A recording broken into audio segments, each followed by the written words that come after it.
didn't scream, not when the flames reached her legs, not when the smoke poured into her lungs, not even when the crowd turned away, ashamed of the thing they had come to watch. She just looked up. Her last word was a name, Jesus. That much they wrote down. The stake stood taller than most. The execution was public, loud in its silence. The English wanted to burn a symbol. The French wanted to forget one. And the church, it simply stood there and let it happen. A 19-year-old girl, no crown, no army, just rope, firewood, and something that felt disturbingly like faith. Some say a soldier wept. Another fell to his knees. One man, trembling, whispered, "We are lost, we have burned a saint." That line made it into the records. The rest became smoke. But that's not where this story begins. It begins far from Rouen, in the mud of a forgotten village, when a barefoot girl, half-starved and wholly convinced, said she could hear the voice of God. And worse, she listened. The voice in the field. She wasn't born special. No star marked her birth, no priest whispered of prophecy. She was just another girl in the mud, clothes stiff with dirt, knees raw from work, living in a place where even the saints stayed silent. Domremy was nothing, a ghost town between English raids. Half French, half forgotten, the war had gone on so long, people didn't pray for peace anymore, just that the soldiers wouldn't come tonight. But then the voices came. At first she thought it was thunder, then wind, then fever, but they didn't go away. They came back clearer, louder, colder, a brightness that filled her skull, then names. Michael, Catherine, Margaret. They didn't ask, they commanded. She was to save France. Lift the siege, crown the rightful king, lead armies, win battles, all of it from the mouth of a barefoot girl who had never ridden a horse. Joan didn't question, that was the terrifying part. There was no doubt, no why me. She just accepted it, like she'd been waiting for the burden. Most people would have hidden, called it madness. She wore it like armor. She kept the voices secret at first, but secrets rot in silence. And Domremy was too small to hold something divine or something cursed. One night she told a cousin, then a priest, then a garrison commander. Each one laughed until they looked into her eyes and saw no fear, no hesitation. Just that unbearable calm the condemned sometimes wear. She told them she had to reach the Dauphin, that she knew who the real king was, that God had given her a task, and when they threatened to beat her, she said, "Do it. But you'll answer for it later." The road to Charles was a death march.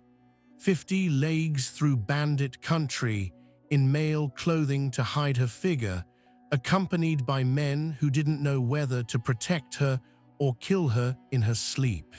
They joked at first, called her La Pucelle, the maid. By the third night, they rode in silence. One swore she prayed in her dreams. Another claimed wolves wouldn't come near her. When she arrived at Chinon, they tried one last trick. Charles disguised himself in the crowd. She walked in, looked once, ignored the decay, and dropped to one knee before the real Dauphin, hidden, plain-dressed, trembling. "You are the one God sent me to find," she said. His court went still. And that's when everything cracked, because if she was right, then heaven had picked sides, and if she was wrong, then a peasant girl had just walked into the heart of power and named herself its mouthpiece. Either way, they couldn't ignore her. They questioned her for days. Priests, bishops, skeptics asked for signs, asked about her virginity, asked what her voices smelled like. She never stuttered, never blinked, said she didn't come to explain God's will, she came to carry it out. And in the end, Charles, spineless, hesitant, haunted by failure, gave her what she asked for: a horse, a sword, a banner, and an army he didn't believe, not really, but he wanted to, and sometimes that's all faith needs. And while they dressed her in white armor, polished her blade, and whispered of miracle or madness, Joan only asked one thing: where is Orleans? Because she already knew where the fire had to start. Blood at Orleans. Orleans was dying, had been for months. The English had it strangled, fort by fort, gate by gate. Starvation crept in faster than arrows, no reinforcements, no hope. Just silence from the crown and the slow grind of inevitability.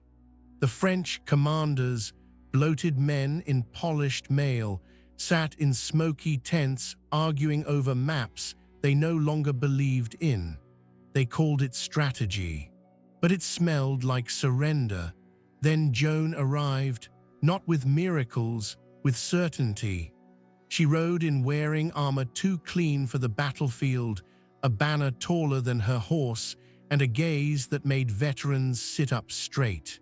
The men whispered, "She doesn't blink, she doesn't joke, she prays like a general, she didn't ask for permission.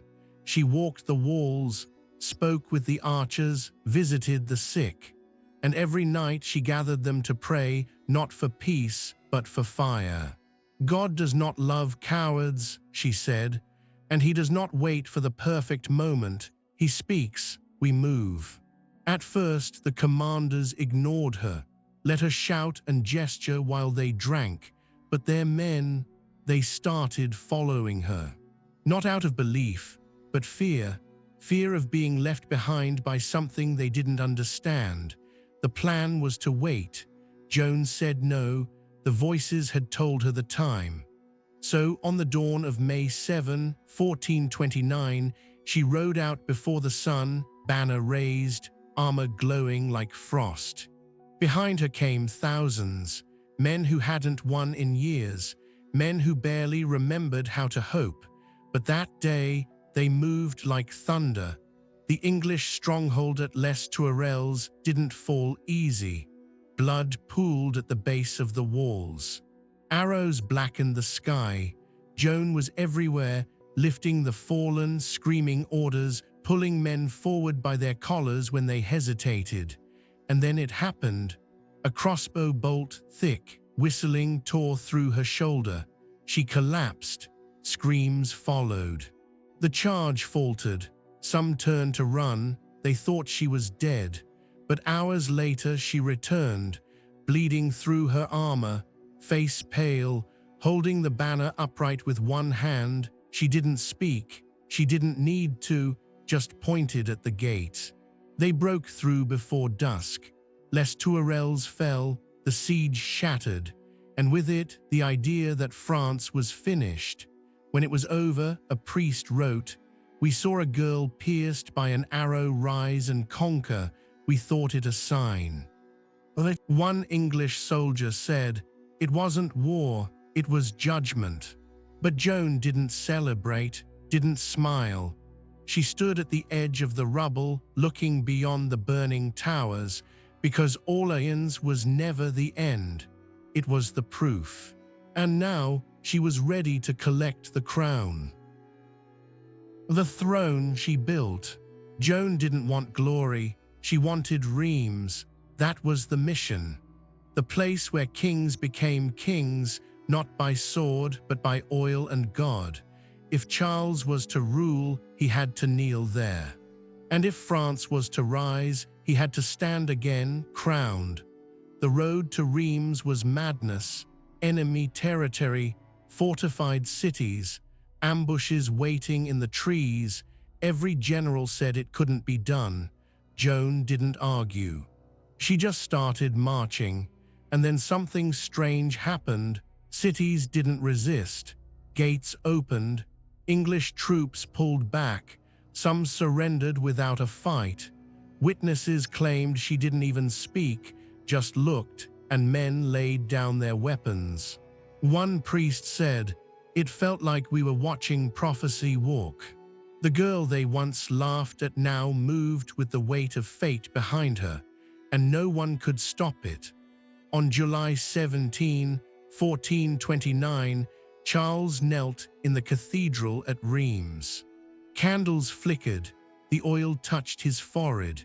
The crown was lowered onto his skull, and beside him, armored in white, banner in hand, stood Joan, the peasant girl, the one who dragged him through war and whispers and doubt. The one who made this moment happen. But as the choir sang and the bells roared, something inside her went still, because she wasn't smiling. She had done everything the voices asked: lifted Orleans, led armies, crowned a king. But standing there, she felt the beginning of something colder, something quiet. Charles had what he wanted now, and Joan, she had never looked more alone. She asked to march on Paris, strike fast while the English were off balance. He said no. Advisors whispered rest, negotiation, patience. But the truth was simpler. She had become too powerful, too popular, too dangerous. And when a king feels threatened, even by a girl who made him, he doesn't argue, he turns. Joan didn't protest. She bowed, walked away. But inside, something cracked, because the voices hadn't told her what to do when the man she crowned started closing the doors behind her. And in the distance, Paris waited, quiet, fortified, watching. No one came for her. She went anyway. Charles said no. His court fell silent. The clergy avoided her eyes, but Joan didn't ask twice. She raised what men she could, scraped together what armor remained, and rode toward Paris like it still belonged to her. But Paris wasn't Orleans. This city didn't fear her, it hated her. And this time she didn't have a full army behind her, just fragments, still loyal, still bleeding. They reached the gates, they fought. She led from the front, as always. But the walls held, the charge collapsed, and then came the arrow. It struck her thigh.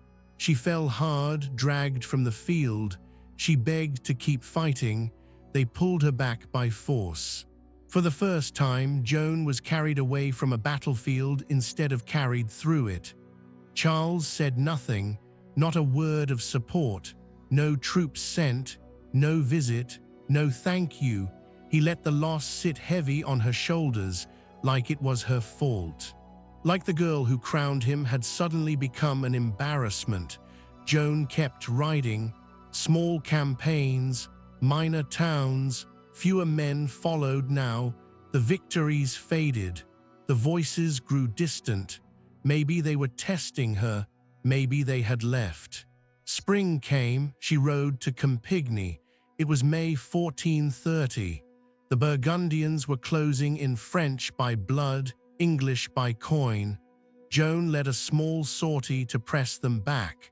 The city gates opened for her, but they did not open again. No one knows why. Some say cowardice, some say betrayal. Either way, the drawbridge rose. She was trapped. The enemy closed around her. She fought until her sword broke, refused to run, refused to surrender, until she was pulled off her horse and slammed to the ground, captured. It was the first time she truly fell. They expected panic, screaming, bargaining. She just stared. Word of her capture reached Charles within days. He didn't ransom her, didn't send envoys, didn't write. The king she gave a crown turned his face away.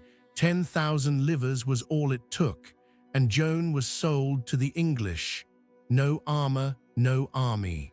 No voices loud enough to break stone walls, just cold iron shackles, and the slow realization that no one, not God, not France, not the man she made king, was coming to save her. And still, she didn't kneel, not yet. The trial of fire. They didn't take her to the battlefield. They took her to Rouen, English hands, English chains, and a trial dressed as salvation. They called it justice, but no one believed that, not even the judges. Joan was 19. Shackled, filthy, starving, locked in a stone cell guarded by men who stared at her like she was a relic they were told to destroy without breaking.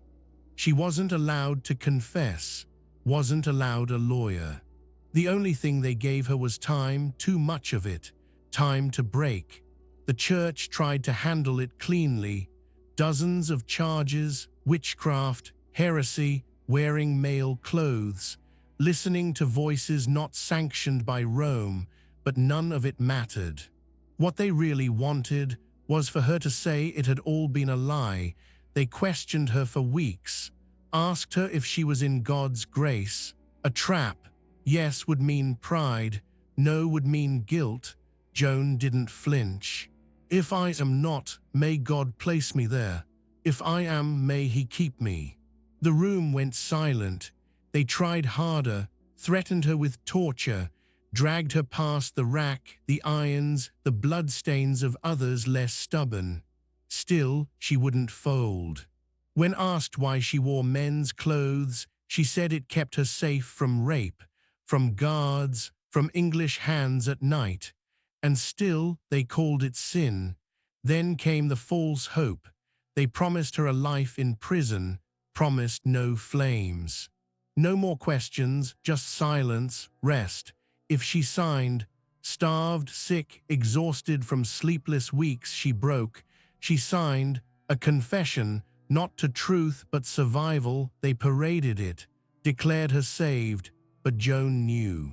The moment the ink dried, her soul recoiled. She tore it up days later, said she lied, said the voices returned, said she would not betray them again. That was all they needed. The court reconvened, laughed, spat, declared her a relapsed heretic, unrepentant, unredeemable. Sentence, death by fire, no mass, no confession, no cross, only wood and rope and smoke waiting to rise. But Joan didn't weep. Because even now, at the edge of judgment, she still believed, not in rescue, but in meaning. She would burn, but not break. And in the final part of her story, it wasn't her that trembled, it was everyone else. Ashes that speak. They built the stake before dawn. In the market square, same place they sold pigs, grain, and lies. But this morning they brought wood, dry, tall, piled to her waist, enough to make sure no relic would remain. Joan was dragged out like a warning. No armor now, no horse, just a thin dress, iron chains, and the smell of old smoke in the air. They read the sentence, called her a heretic, a relapsed sinner, an enemy of both crown and church. But the crowd didn't cheer, because the crowd knew her name. She asked for a cross. They refused, so one soldier, English, broke rank, carved a small crucifix from a stick and handed it to her, shaking, like he wasn't sure why. She kissed it, whispered something no one heard, and then they tied her to the stake. Rope, iron, wood, fire. She looked up, not at the judges, not at the priests, but at the sky. Her eyes didn't search for help, they searched for something deeper. As if she was already halfway gone, the executioner lit the flame. It started slow, crawled up the kindling, touched her feet first, then her legs, then the dress. Joan didn't scream, she cried out a name, Jesus. Again and again and again. Witnesses said it didn't sound like begging, it sounded like defiance, like the fire wasn't taking her, it was answering her. The smoke rose fast, too fast. The wind shifted, blew ash back into the faces of her accusers. Some turned away. Some cried, one man fainted. Another whispered, we are lost, we have burned a saint. The bishop turned his back before the flames reached her face, but the executioner didn't. He stayed. He watched her burn until nothing was left but charred bone and dust, and even then they ordered him to scatter the ashes in the Seine, so no one could gather them, so no shrine could be built, so no legend could take root. But legends don't need bones, they only need fire, and Joan had given them that, not in words, not in books, in death. And what they didn't understand, what no one grasped until it was too late, was that Joan wasn't trying to survive the world. She was trying to haunt it, and she did, because some voices once heard never go quiet, not even after the flames. The saint they couldn't kill. They thought it was over.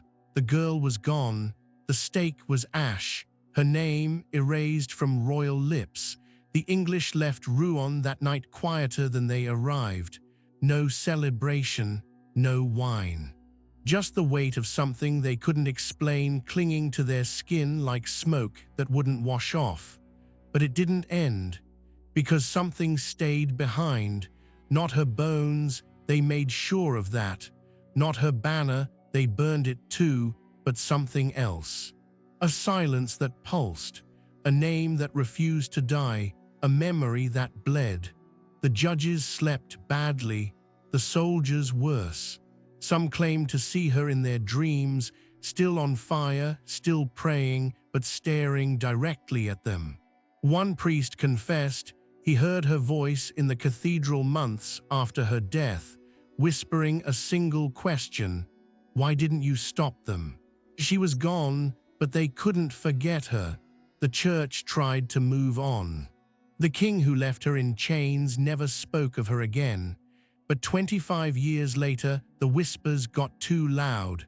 The files reopened, witnesses were summoned, the truth surfaced, slow and rotting, and the verdict, her trial was false. The sentence corrupt, the fire unjust. They called her innocent, but innocence didn't return her voice, didn't unburn her flesh, didn't untie the ropes. And centuries later they canonized her, gave her a feast day, wrote songs in her name, declared her a saint, a martyr, a national treasure. But by then it didn't matter, because Joan never wanted sainthood, she wanted justice. And when it didn't come, she let herself become something worse than a symbol. She became a wound. A mark on history that still stings when spoken aloud. She made kings, she undid armies, she turned fire into memory, and every time someone tells her story, they light the stake again. They burned her thinking it would end something, but fire doesn't end legends, it spreads them. And centuries later, we're still asking the same question she carried into the flames. What if she was right? If you want more stories like this, stories they tried to bury but couldn't, you know where to find us.